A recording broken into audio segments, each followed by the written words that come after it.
Welcome back to some good reviews. All right, y'all. So this is news. This is news. Like I said, man, the whole. Anyway, this is crazy. So pretty much, there's rumors going around. Well, not rumors. There's actually a track going around, and people saying that this is a reference track to one of my favorite Drake songs, and I think one of his best songs, as far as him like showcasing his rapping skills. 5 a.m. in Toronto, right?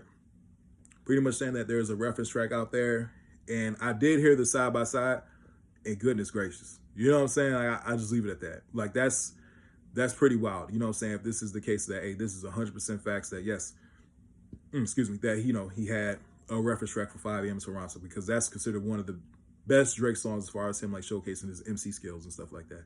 So good Lord. Now I know recently there was a whole, the thing with Mob Ties, that happened last year and stuff like that, from the Scorpion album. That's one of the best songs on that album. So I was like, hey, look, man, if this is the case and this is where it's going, now, let's be honest. If we all remember, the history, the Drake and Meek Mill's thing, like when Meek Mills did come out and say, hey, man, Quentin Miller is a writer for Drake and stuff like that.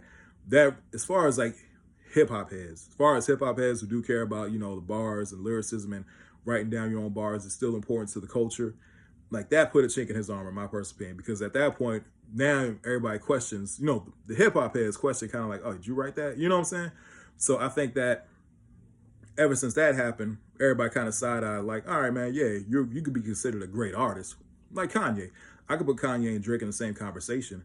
But as far as like that MC list, like that lyricist list, you know what I'm saying? Like that'd be unfair to put you over lyricists who have put their pen to the pad and like, all right, yeah, this is me. You know what I'm saying?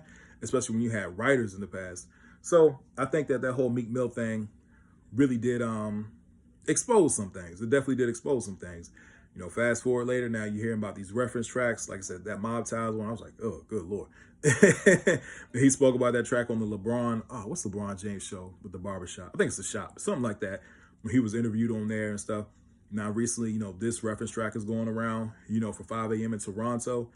And I'm like, wow, man, that is considered one of the best Drake, like, one of his best songs. Like I said, I think that is one of his best songs in my first, especially as far as him, like, rapping. You know what I'm saying?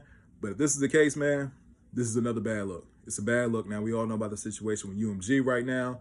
Like, that's going on, about that whole lawsuit. We're going to see if that gets kicked out. Because right now, I don't see that going anywhere. But if it does proceed, who knows where it's going to go. Because like I said, I think it's a really bad look on hip-hop, to be suing over this track. When y'all both were going back and forth. That's just me personally. But if this reference track is 100% true, that, yeah, he definitely had like a copy and paste, man, for 5 a.m. Toronto, that's bad, bro. That's real bad. Because that's, like I said, that 5 a.m. in Toronto, Lord Knows. I don't know if you guys remember Lord Knows with Drake and Rick Ross. Just Blaze killed that beat. Oh my gosh, he killed that beat. That's another one of my favorite Drake songs. So yeah, man, we shall see what comes out of this one, bro. But yeah, I definitely want to come here and talk to you guys about it. Anyway, please don't forget to like, share, and subscribe to the channel. Definitely, man, those likes do a lot for my channel, man. Definitely share with your family, your friends, and your loved ones. Thank you guys. I really do appreciate my subscribers. Hope everybody has a blessed day. I'll see y'all soon. Have a good one.